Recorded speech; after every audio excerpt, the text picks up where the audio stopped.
You know, forgive me if I babble a little, considering I work nights, and it's nearly 9 in the morning, so it's approaching my bedtime. But I got a lot on my brain, and I kind of want to unload before I go to sleep. Anyway, here's the deal. Like a lot of people my generation, and even the one after mine, I've been spending a lot of time, way too much actually, on the internet of late. Trying to cut back, but, well, you can see how well that's going because I'm here. Anyway, found this delightful site called Ladies Against Feminism. Most of them are married and mothers. I'm a mother, but I'm not married. And yet, at the same time, I was raised with the whole idea of you made the choice, you stick with it if you get married. That's why you ought to be very picky choosing who you marry. Long story short, I wasn't. But God chose to bless me anyway with an incredible and interesting little girl. I'm not going to give a whole lot of details there. But anyway, about the Ladies Against Feminism. A lot of people lately have been going on there to rip into the members simply because their title says against feminism. Yeah, you know what? I believe that women should be allowed to vote. I believe that women should be allowed to run for public office. Hell, one of my favorite public figures is Sarah Palin. Yeah, I know, I can see the eyes rolling now. But guess what? Tough snot, you don't have to agree with me. I don't care. Okay? Fact is, she's a strong woman who made her own choices. They just weren't popular ones. So, I believe in women's rights to vote. I believe in women's rights to hold public office. I believe if we do the same job, we should get the same bloody pay. And not a single woman on that site has said otherwise.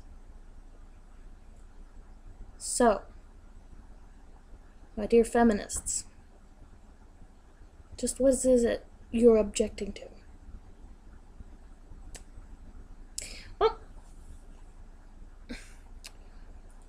one of the big problems that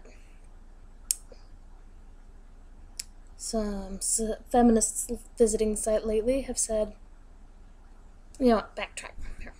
Okay. Considering what I've said that I'm for, you know, women's suffrage, public office, equal pay. Yeah, that would make me a feminist, wouldn't it? At least by all the definitions that they're throwing at us whenever we voice an objection to feminism. And yet, in the same breath, they turn around and tell us, you cannot be a feminist if you don't support abortion. Or if you think marriage clearly, bedtime babbling has struck. But anyway, if you don't support abortion, if you don't support, if you think sex with someone you're not married to is a bad idea, you can't be a feminist. I'd like to primarily address those two issues right there, because they're very closely related, clearly. Not to mention, quite frankly, what they keep telling me that feminism is all about, you know, strong women fighting for their rights. Quit telling me to shut up, because I'm not gonna. So you're just wasting your breath. I don't tell you to shut up.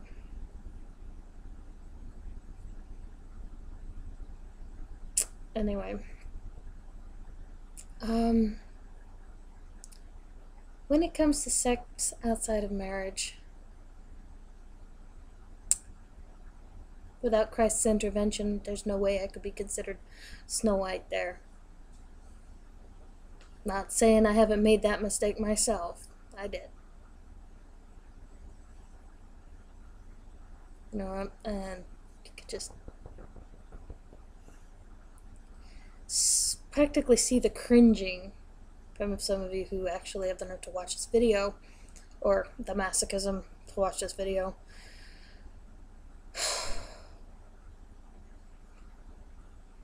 But, yeah, I said Christ. Because any of us who try to claim we're clean by our own merit, we're deluding ourselves if we say that. Plain and simple.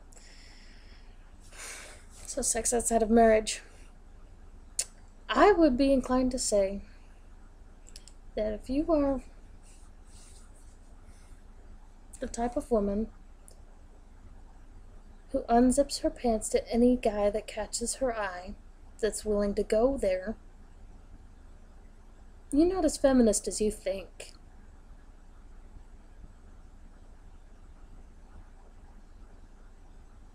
Because, whenever you do that, you're giving your body away. As a feminist, you should be seeing your body as something precious, something to be treasured, something to be valued highly. And if you're unzipping your pants to any passerby, you're not doing that.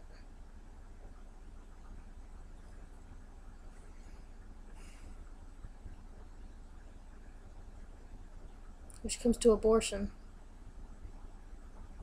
You know the reason I've got a beef with abortion?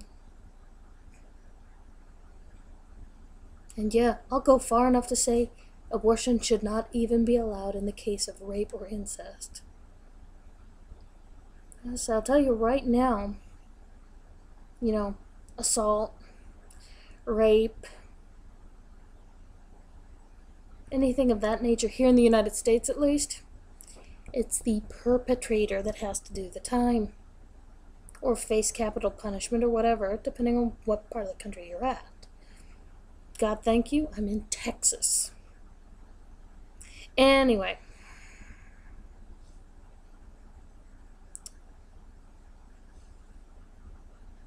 The baby didn't do that to you. Guess what? Sex has consequences. It always will. Whether it's an emotional bonding you manage to eventually kill through dissociation, or even just the rush of endorphins you're really, really addicted to.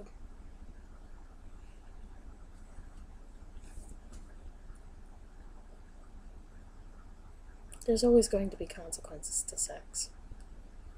Some good, some bad. But trying to erase the consequences, it doesn't work. If you really want no consequences, don't do something.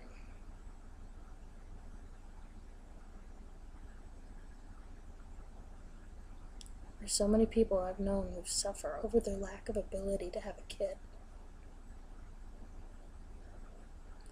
Women I've known that are infertile. Or women like myself who believe that since we're not married, we shouldn't be going around getting pregnant in the first place. I would have loved to have had another kid.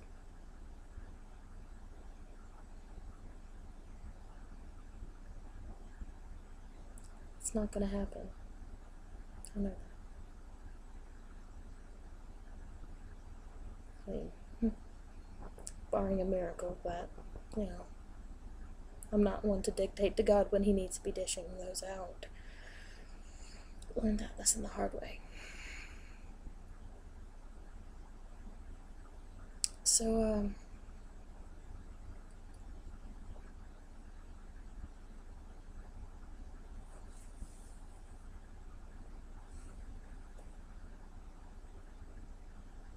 listen, I guess I've taken a long time to ramble and say what is really a very simple point. If feminism is about equal rights for women, stop demanding special treatment, special privileges, and stop selling yourself so cheaply